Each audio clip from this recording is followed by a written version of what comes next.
আমি আবারও বলতেছি, যে ইখলাস তিলাওয়াত করেছি সূরাতুল ইখলাস, সুবহানাল্লাহ, এত ফজিলতপূর্ণ সূরা, এত ফজিলতপূর্ণ সূরা, সুবহানাল্লাহি ওয়া বিহামদিহি। আল্লাহর রাসূল সাল্লাল্লাহু আলাইহি ওয়াসাল্লাম সাহাবায়ে কেরামকে জিজ্ঞেস করলেন, হে আমার সাহাবারা, তোমাদের মধ্যে কে আছো যে আমার সামনে কোরআনের 1/3 আমাকে শোনায় দিতে পারবে? সাহাবায়ে কেরাম বললেন, ইয়া রাসূলুল্লাহ, এটা তো অনেক কষ্টের ব্যাপার।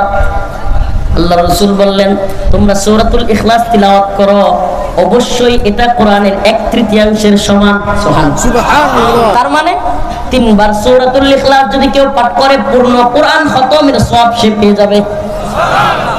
এত উত্তম একটা দামি সূরা। আম্মা জান আয়েশা রাদিয়াল্লাহু আনহা হতে বর্ণিত, তিনি বলেন, কোন এক জিহাদের ময়দান থেকে এক কাফেলা আল্লাহর রাসূলের সামনে আসলেন। আসার পরে ওই মুজাহিদিন সাহাবায়ে কেরামের বাহিনীর আল্লাহর রাসূলের কাছে এসে বিচার দিলেন, ইয়া রাসূলুল্লাহ, আমাদের কমান্ডার নামাজ পড়াইতো, খালি সূরা ইখলাস পড়তো। সুবহানাল্লাহ।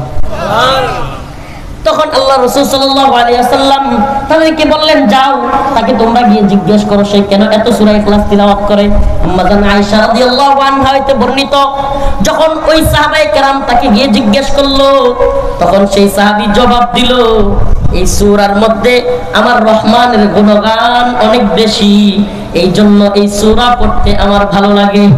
সুবহানাল্লাহ, সুবহানাল্লাহ। এই জীবনটা কে দিছে ভাই? আল্লাহ। বলেন না, কে দিছে? আল্লাহ। এই রফিকুল ইসলাম মাদানির হায়াত কে দিয়েছে? আল্লাহ। এই রফিকুল ইসলাম মাদানি কয়দিন বাঁচবে সেটা কে ঠিক করে রাখছে? আল্লাহ। কি খাবে, কোথায় যাবে, কে ঠিক করে রাখছে? আল্লাহ। তাইলে কথাই যেহেতু বলমু, তার গুণগানি কই? কথা যেহেতু বলবই, গুণগান যেহেতু গাইবই, ভারতের দালালি, আমেরিকার দালালি, চীন রাশিয়ার দালালি করে ক্ষমতার মস্তবে বসবার আমাদের খায়জাত নাই। আমরাও গোলামি করি, আমরাও দালালি করি, কিন্তু একমাত্র আল্লাহ। বলেন না, একমাত্র আল্লাহ। আল্লাহর গোলামি করতে গিয়া, আল্লাহর দালালি করতে গিয়া, আল্লাহ না করুক, যদি জেলে যাইতে হয়, রিমান্ডে যাইতে হয়, ফাঁসির কাস্টেও ঝুলতে হয়, খোঁজ পরোয়া নেই, কোনো দ্বিধা নাই, কোনো আফসোস নাই, হাসতে হাসতে ফাঁসির কাস্টে ঝুলতে আমরা রাজি আছি। প্রিয় ভাইরা, তো এই জন্য বলতেছিলাম, আম্মা জান আয়েশা বলেন, যখন ওই সাহাবীর কথা আল্লাহর রাসূলের সামনে আয়েশা পেশ করা হলো, আল্লাহর রাসূল বললেন, তাকে জানায়া দাও যে তার রহমানের গুণগান গায়া তার ভালো লাগে। তাকে বলে দাও আল্লাহর প্রতি সে তার যে ভালোবাসা, তাকে জানায়া দাও তার রহমানও তারে ভালোবাসে। আল্লাহর গুণগান গাইলে যার ভালো লাগে, তাকে জানায়া দাও তার এই সূরাতুল ইখলাস পড়ার ভালোবাসার কারণে আল্লাহর প্রতি আল্লাহ তাকে ভালোবাসেন। সূরাতুল ইখলাস বেশি বেশি তিলাওয়াত করব তো ইনশাআল্লাহ। সূরা ইখলাস বেশি বেশি পড়ব তো ইনশাআল্লাহ। সূরা ইখলাস 3 বার পাঠ করলে পূর্ণ কোরআন খতমের সওয়াব। সূরা ইখলাস বেশি বেশি পাঠ করলে আল্লাহর নৈকট্য লাভ হবে। ছোট্ট সূরা, শিখবো তো ইনশাআল্লাহ। এই সূরা ইখলাস পারে না এমন লোক আছে না নাই? আছে না নাই? আজকেই সূরা ইখলাস শিখবেন ইনশাআল্লাহ। আজ আছেন ইনশাআল্লাহ। অল্প কয়েকটা সূরা আলেমদের কাছ থেকে শিখবেন। তো যেই কথা বলতেছিলাম, যে আমরা তাওহীদের কথা বলি, মানুষের কাছে তাওহীদের দাওয়াত পৌঁছাই, কোরআনের কথা বলি, কোরআনের দাওয়াত পৌঁছাই, অথচ আফসোসের বিষয়, পরিতাপের বিষয়, এদেশে নাকি কোটি কোটি মুসলমান, এদেশে নাকি 90% মুসলমান, নাকি বলতে হচ্ছে আমার, লজ্জা লাগতেছে আমার বলতে, অথচ দিনে দুপুরে নর্থ সাউথ ইউনিভার্সিটিতে এই কোরআন অপমানিত হয়। এই কোরআনের পাতাগুলো পায়ের নিচে ছিঁড়ে, পায়ের নিচে লাথি দেয়, এই নরাদমরাও বেঁচে থাকে। আমরা যখন তাদের বিরুদ্ধে আওয়াজ তুলি, তখন কিছু দালাল, কিছু কুলাঙ্গার, কিছু সুশীল, কিছু বাটপার, তথাকথিত বুদ্ধিজীবী আমাদেরকে বলে আমরা বুঝি না, আমরা মৌলবাদী, আমরা জঙ্গিবাদী। আমরা কোরআনের বিরুদ্ধে যখন কেউ কথা বলে, কোরআনকে যখন কেউ অপমান করে, রাসূল সাল্লাল্লাহু আলাইহি সাল্লামকে যখন কেউ ব্যঙ্গ করে, আমরা সহ্য করতে পারি না, আমরা রাজপথে নেমে আসি। আমরা তখন কাউকে পরোয়া করি না। তখন এরা আমাদেরকে বলে, দেখছো এই মুসলমানরা, এই মোল্লা মৌলবীরা মানুষের বাক স্বাধীনতায় বিশ্বাস করে না। বাক স্বাধীনতার দোহাই দেয় কি দেয় না? আমার আপনাদের কাছে একটা প্রশ্ন, আপনাদের মনে থাকবার কথা, আমরা তো তখন জেনেছিলাম বাংলাদেশের একজন ইউটিউবার কিংবা বাংলাদেশের একজন মোটামুটি আলোচিত, যেটাকে সহজ ভাষায় বলে ভাইরাল, সবার রোগ যেটা, নাউজুবিল্লাহ, এমন একজন ব্যক্তি, বগুড়ায় বাড়ি। আমি আসলে ওই নামটা বলে এখানে ফোকাস করা উদ্দেশ্য না। ওই লোকটা রবীন্দ্রনাথের একটা সঙ্গীত গাইছিল, গানের সুরে সুরে। রবীন্দ্রনাথের কি গাইছিল? গানের সুরে সুরে একটা সঙ্গীত, রবীন্দ্রনাথের গান, কবিতা। রবীন্দ্রনাথের কবিতা কেন হিরো আলম গাইলো? এই জন্য রবীন্দ্রনাথের গোলাম যেগুলো, রবীন্দ্রনাথের উম্মত যেগুলো, ভণ্ডগুলো, তাদের নেংটিতে, তাদের ল্যাঞ্জায় আগুন জ্বলে গেল। কি কয়? রবীন্দ্রনাথ আমাদের হিরো আলম আমাদের রবীন্দ্রনাথকে, রবীন্দ্র সঙ্গীতকে ব্যঙ্গ করেছে।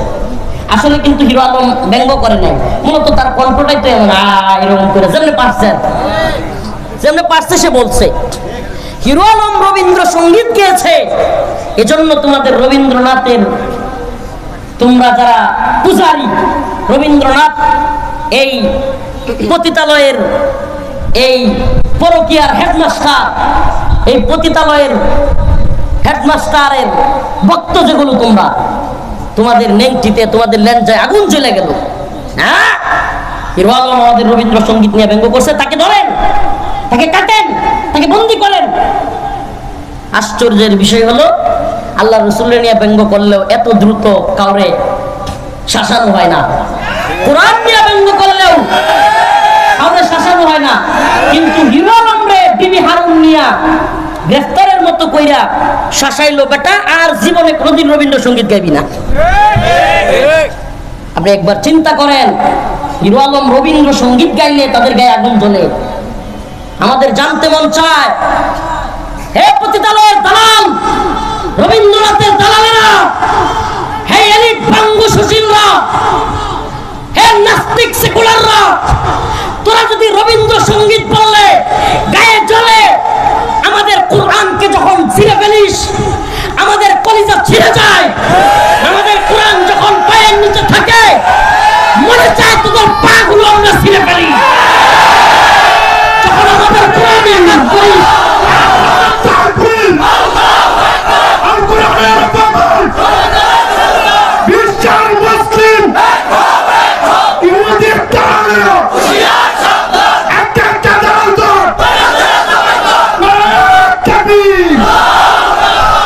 এই যে কইছেন না দূরে দূরে জবাই কর, এটাতে তো এদের বিরাট জ্বালা। এটা জবাই কর বলা দরকার নাই, বলবেন একটা একটা নাস্তিক দর দইরা দইরা সাইজ কর, দইরা দইরা সাইজ কর, সাইজ করার কথা বলবেন তো ইনশাআল্লাহ।